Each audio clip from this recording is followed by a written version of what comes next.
brain and the nervous system. A fine brain or a good mind. These terms are often used interchangeably, as if they stood for the same thing. Yet the brain is material substance, so many cells and fibers, a pulpy, protoplasmic mass weighing some 3 pounds and shut away from the outside world in a casket of bone. The mind is a spiritual thing, the sum of the processes by which we think and feel and will, mastering our world and accomplishing our destiny. 1. The relations of mind and brain.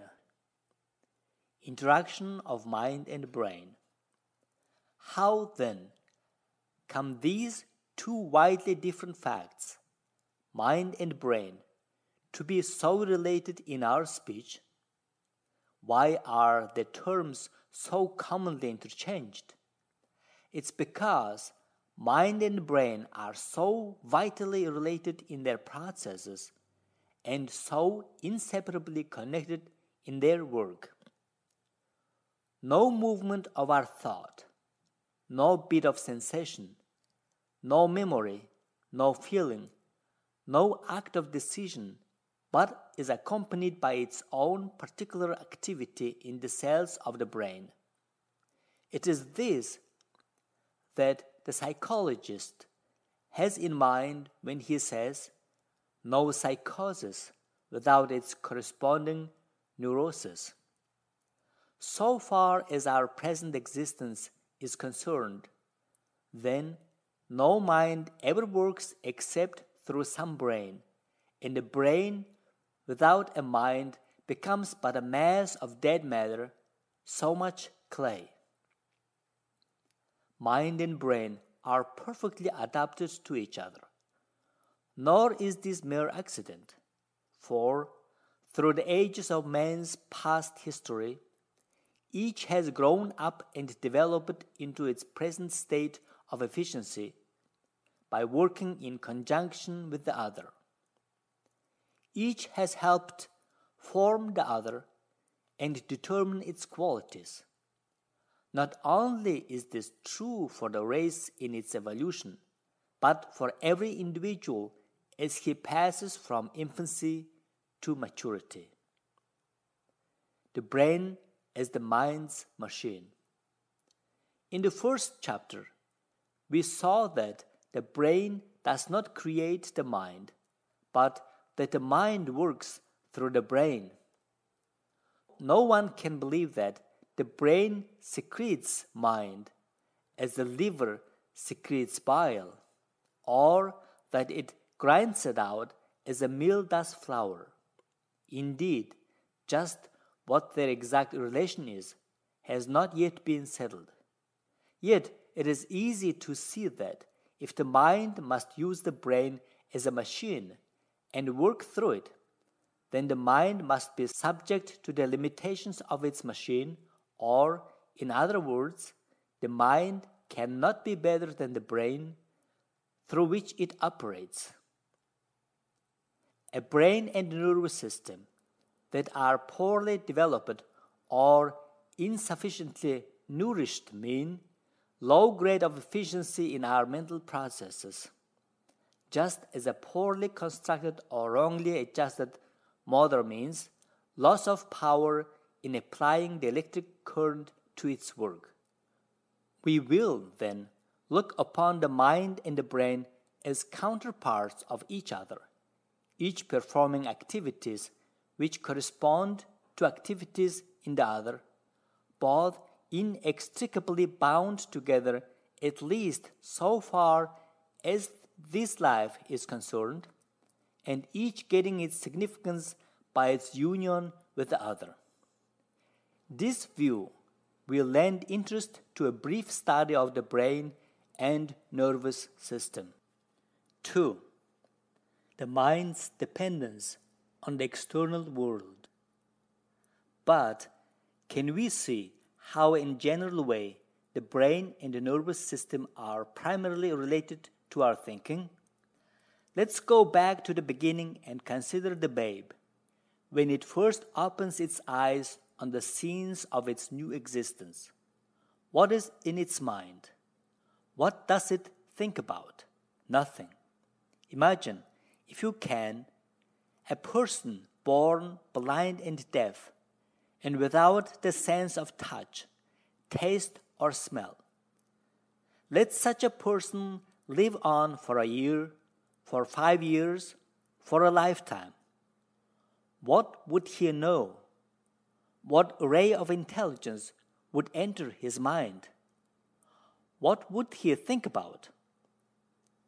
All would be dark to his eyes, all silent to his ears, all tasteless to his mouth, all odorless to his nostrils, all touchless to his skin. His mind would be a blank. He would have no mind. He could not get started to think. He could not get started to act. He would belong to a lower scale of life than the tiny animal that floats with the waves in the tide in the ocean without power to direct its own course. He would be but an inert mass of flesh without sense or intelligence. The mind at birth. Yet, this is the condition of the babe at birth. It is born practically blind and deaf, without definite sense of taste or smell, born without anything to think about, and no way to get anything to think about until the senses wake up and furnish some material from the outside world. Born with all the mechanism of muscle and nerve, ready to perform the countless complex movements of arms and legs and the body which characterize every child. He could not successfully start these activities without a message from the senses to set them going. At birth, the child probably has only the senses of contact and temperature, present with any degree of clearness. Taste soon follows. Vision of an imperfect sort in a few days. Hearing about the same time, and smell a little later. The senses are waking up and beginning their acquaintance with the outside world. The work of the senses. And what a problem the senses have to solve.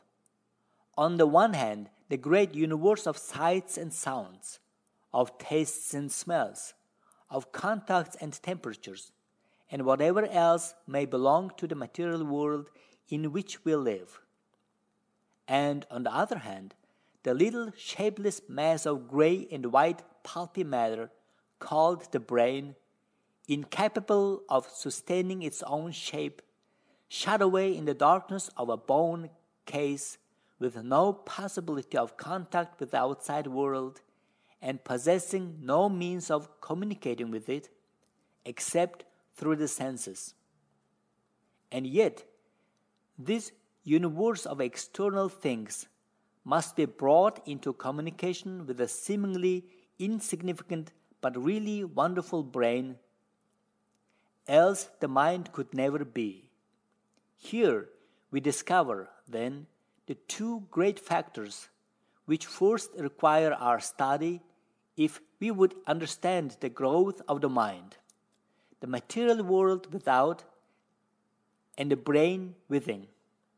For it is the action and interaction of these which lie at the bottom of the mind's development. Let's first look a little more closely at the brain and the accompanying nervous system. 3. Structural elements of the nervous system. It will help in understanding both the structure and the working of the nervous system to keep in mind that it contains but one fundamental unit of structure.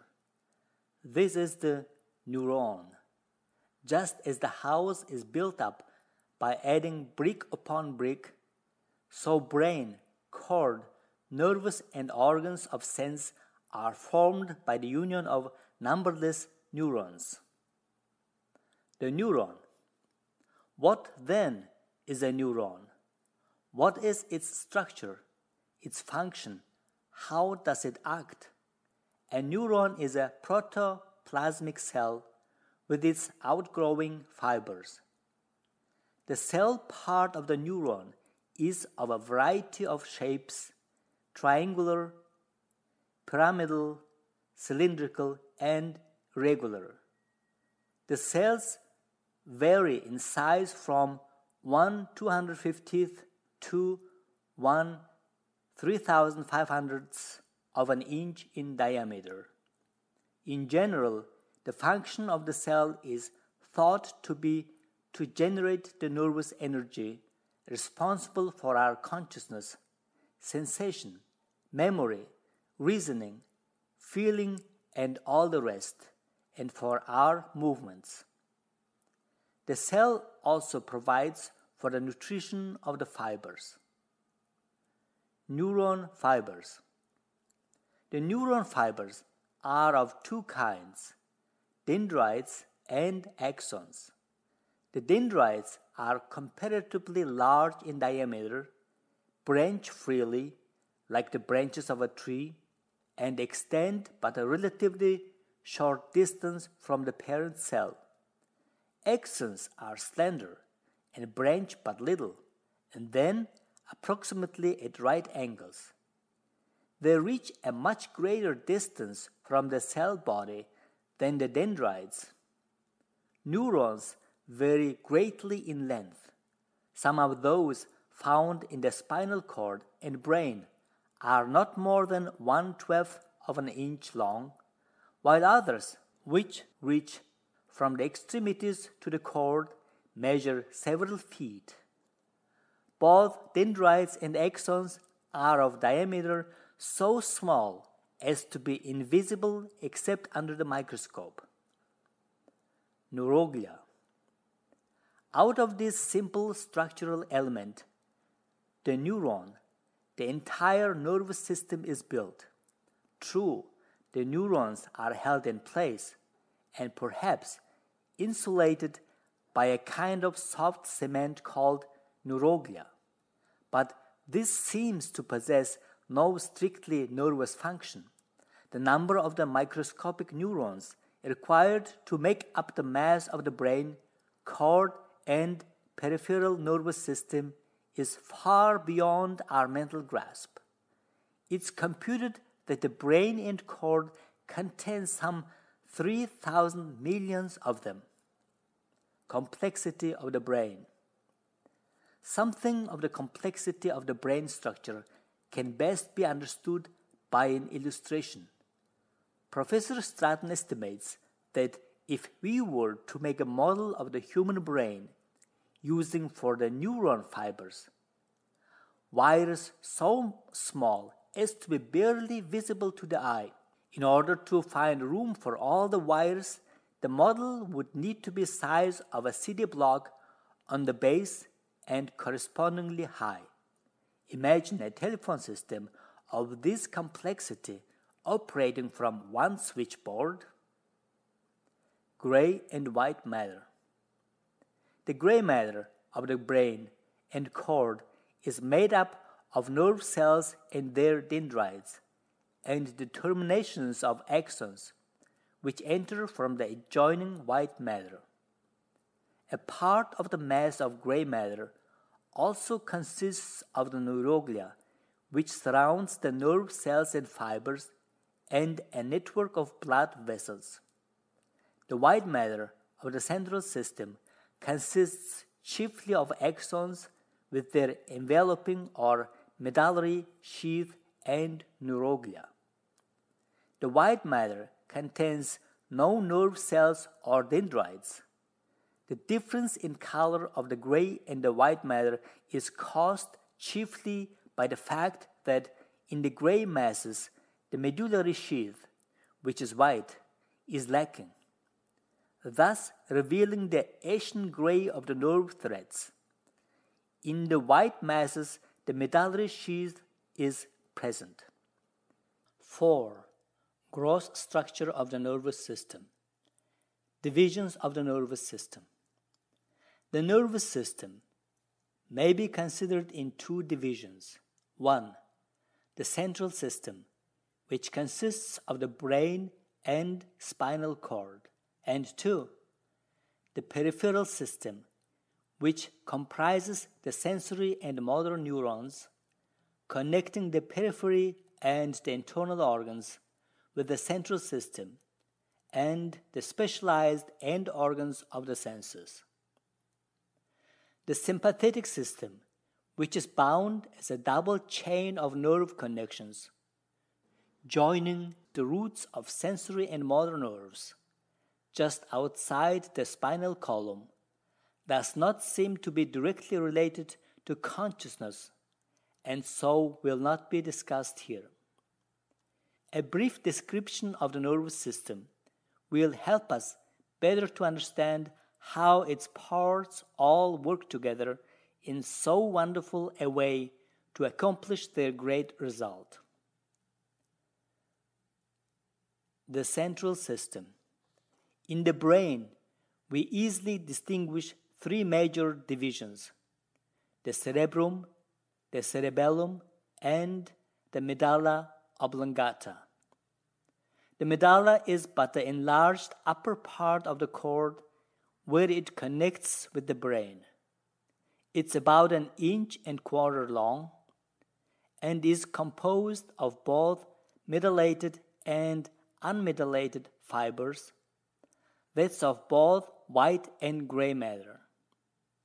In the medulla, the unmetallated neurons, which comprise the center of the cord, are passing to the outside, and the metallated to the inside, thus taking the positions they occupy in the cerebrum. Here also the neurons are crossing or changing sides, so that those which pass up the right side of the cord finally connect with the left side of the brain and vice versa. The cerebellum, lying just back of the medulla and at the rear part of the base of the cerebrum, is the cerebellum, or little brain, approximately as large as the fist and composed of a complex arrangement of white and gray matter. Fibers from the spinal cord enter this mass, and others emerge and pass on into the cerebrum, while its two halves also are connected with each other by means of cross fibers. The cerebrum. The cerebrum occupies all the upper part of the skull from the front to the rear. It's divided symmetrically into two hemispheres, the right and the left. These hemispheres are connected with each other by a small bridge of fibers called the corpus callosum. Each hemisphere is furrowed and reached with convolutions, an arrangement which allows greater surface for the distribution of the gray cellular matter over it. Besides these irregularities of surface, each hemisphere is marked also by two deep clefts or fissures. The fissure of Orlando, extending from the middle upper part of the hemisphere downward and forward, passing a little in front of the ear and stopping on a level with the upper part of it. And the fissure of Sylvius, beginning at the base of the brain, somewhat in front of the ear and extending upward and backward at an acute angle with the base of the hemisphere. The surface of each hemisphere may be thought of as mapped out into 4 lobes. The frontal lobe, which includes the front part of the hemisphere and extends back to the fissure of Orlando and down to the fissure of Sylvius. The parietal lobe, which lies back of the fissure of Orlando and above that of Sylvius and extends back to the occipital lobe. The occipital lobe, which includes the extreme rear portion of the hemisphere, and the temporal lobe, which lies below the fissure of Sylvius and extends back to the occipital lobe. The cortex. The gray matter of the hemispheres, unlike that of the cord, lies on the surface. This gray exterior portion of the cerebrum is called the cortex and varies from 1/12 to 1/8 of an inch in thickness. The cortex is the seat of all consciousness and of the control of voluntary movement. The spinal cord. The spinal cord proceeds from the base of the brain downward about 18 inches through a canal provided for it in the vertebra of the spinal column. It is composed of white matter on the outside and gray matter within. A deep fissure on the anterior side and another on the posterior cleave the cord nearly in twain, resembling the brain in this particular. The gray matter on the interior is in the form of two crescents connected by a narrow bar. The peripheral nervous system consists of 31 pairs of nerves with their end organs branching off from the cord and 12 pairs that have their roots in the brain. Branches of these 43 pairs of nerves reach to every part of the periphery of the body and to all the internal organs. It will help in understanding the peripheral system to remember that a nerve consists of a bundle of neuron fibers, each wrapped in its medullary sheath and sheath of Schwann. Around this bundle of neurons, that is around the nerve, is still another wrapping, silvery white, called the neurolemma.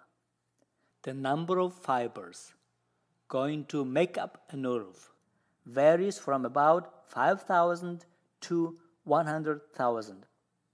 Nerves can easily be identified in a piece of lean beef or even at the edge of a serious gash in one's own flesh. Bundles of sensory fibers constituting a sensory nerve root enter the spinal cord on the posterior side through holes in the vertebrae. Similar bundles of motor fibers in the form of a motor nerve root emerge from the cord at the same level.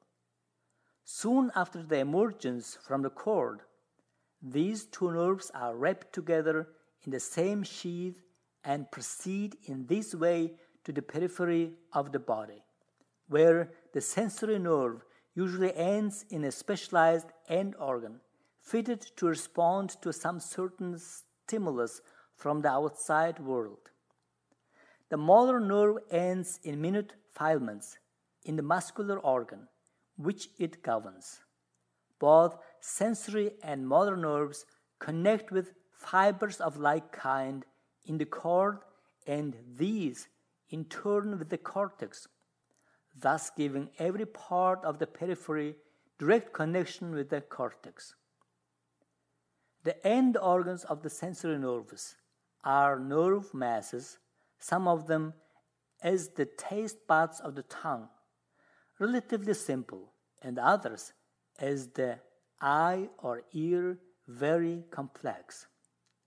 They are all alike in one particular, namely, that each is fitted for its own particular work and can do no other. Thus, the eye is the end organ of sight and is a wonderfully complex arrangement of nerve structure combined with retracting media and arranged to respond to the rapid ether waves of light. The ear has, for its essential part, the specialized endings of the auditory nerve and is fitted to respond to the waves carried to it in the air giving the sensation of sound. The end organs of touch, found in greatest perfection in the fingertips, are of several kinds, all very complicated in structure, and so on with each of the senses.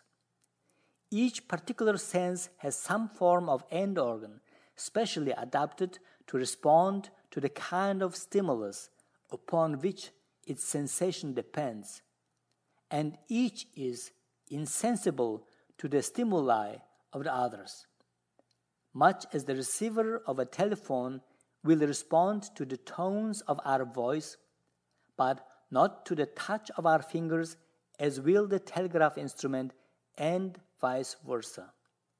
Thus, the eye is not affected by sounds, nor touch by light, yet by means of all the senses together we are able to come in contact with the material world in a variety of ways. 5. Localization of function in the nervous system. Division of labor.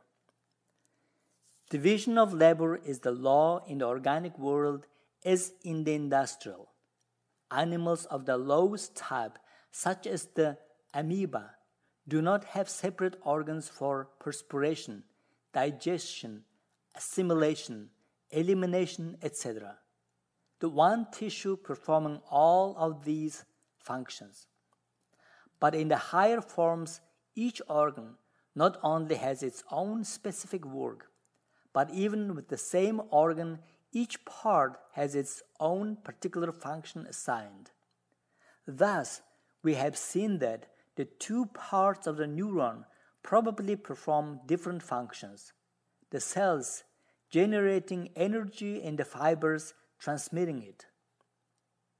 It will not seem strange, then, that there is also a division of labor in the cellular matter itself in the nervous system.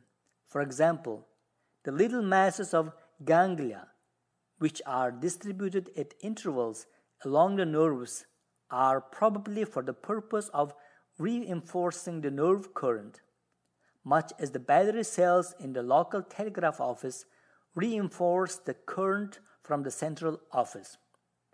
The cellular matter in the spinal cord and lower parts of the brain has a very important work to perform in receiving messages from the senses and responding to them, in directing the simpler reflex acts and movements which we learn to execute without our consciousness being called upon, thus leaving the mind free from these petty things to busy itself in higher ways. The cellular matter of the cortex performs the highest functions of all, for through its activity we have consciousness.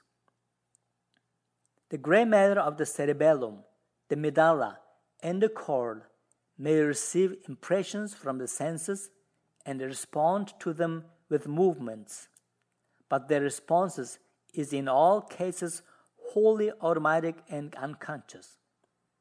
A person whose hemispheres had been injured in such a way as to interfere with the activity of the cortex might still continue to perform most, if not all, of the habitual movements of his life, but they would be mechanical and not intelligent. He would lack all higher consciousness. It's through the activity of this thin covering of cellular matter of the cerebrum, the cortex, that our minds operate. Here are received stimuli from the different senses, and here sensations are experienced. Here all our movements, which are consciously directed, have their origin. And here all our thinking, feeling, and willing are done. Division of labor in the cortex. Nor does the division of labor in the nervous system end with this assignment of work. The cortex itself probably works essentially as a unit, yet It is through a shifting of tensions from one area to another that it acts, now giving us a sensation, now directing a movement, and now thinking a thought or feeling an emotion. Localization of function is the rule here also.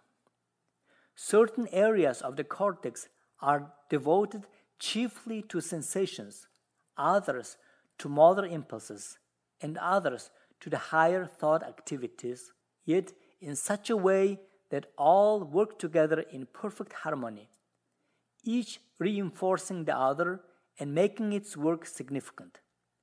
Thus, the front portion of the cortex seems to be devoted to the higher thought activities, the region on both sides of the fissure of Orlando to motor activities, and the rear and lower parts to sensory activities, and all are bound together and made to work together by the association fibers of the brain. In the case of the higher thought activities, it's not probable that one section of the frontal lobes of the cortex is set apart for thinking, one for feeling, and one for willing, etc., but rather that the whole frontal part of the cortex is concerned in each. In the motor and sensory areas, however, the case is different, for here is a still further division of labor occurs. For example, in the motor region, one small area seems connected with movements of the head, one with the arm, one with the leg, one with the face, and another with the organs of speech.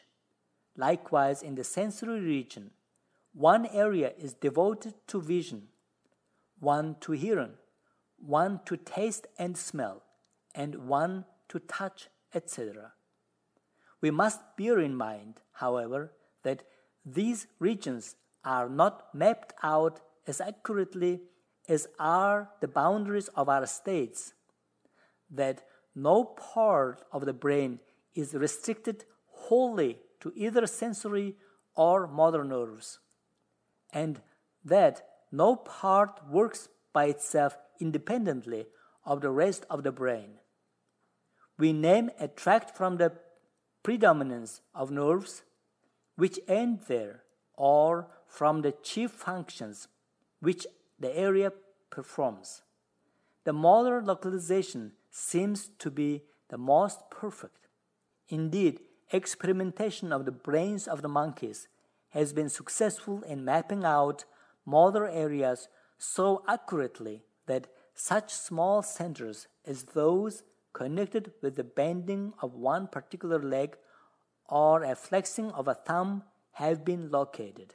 Yet each area of the cortex is so connected with every other area by the millions of association fibers that the whole brain is capable of working together as a unit, thus unifying and harmonizing our thoughts, emotions, and acts.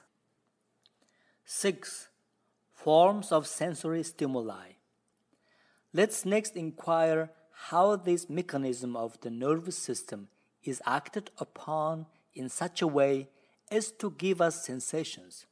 In order to understand these, we must first know that all forms of matter are composed of minute atoms which are in constant motion, and by imparting this motion to the air or the ether which surrounds them, are constantly radiating energy in the form of minute waves throughout space.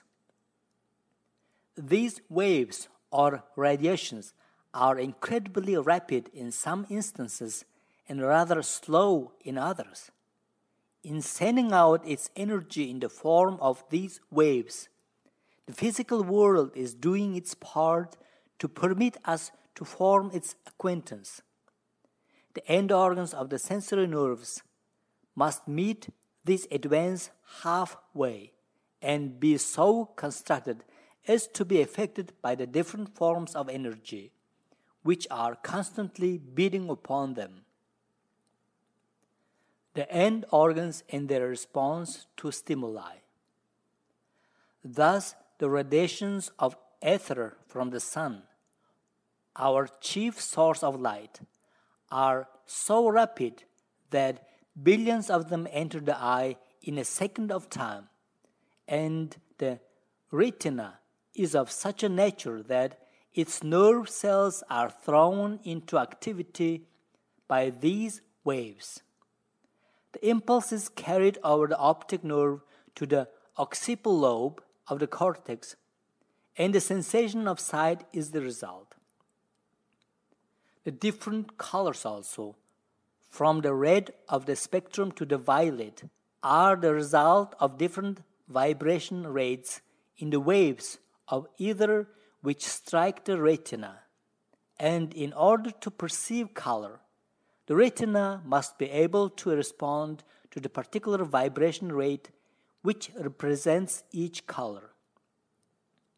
Likewise, in the sense of touch, the end organs are fitted to respond to very rapid vibrations, and it's possible that the different qualities of touch are produced by different vibration rates in the atoms of the object we are touching. When we reach the ear, we have the organ which responds to the lowest vibration rate of all, for we can detect a sound made by an object which is vibrating from 20 to 30 times a second. The highest vibration rate which will affect the ear is some 40,000 per second. Thus, it's seen that there are great gaps in the different rates to which our senses are fitted to respond. A sudden drop from billions in the case of the eye to millions in touch, and to thousands or even tens in hearing. This makes one wonder whether there are not many things in nature which man has never discovered simply because he has not the sense mechanism enabling him to become conscious of their existence. There are undoubtedly more things in heaven and earth than are dreamed of in our philosophy. Dependence of the mind on the senses. Only as the senses bring in the material has the mind anything with which to build. Thus have the senses to act as messengers between the great outside world and the brain, to be the servants who shall stand at the doorways of the body, the eyes, the ears, the fingertips, each ready to receive its particular kind of impulse from nature and send it along the right path to the part of the cortex where it belongs, so that the mind can say a sight, a sound, or a touch. Thus does the mind come to know the universe of the senses. Thus does it get the material out of which memory, imagination, and thought begin. Thus, and only thus, does the mind secure the crude material from which the finished superstructure is finally built.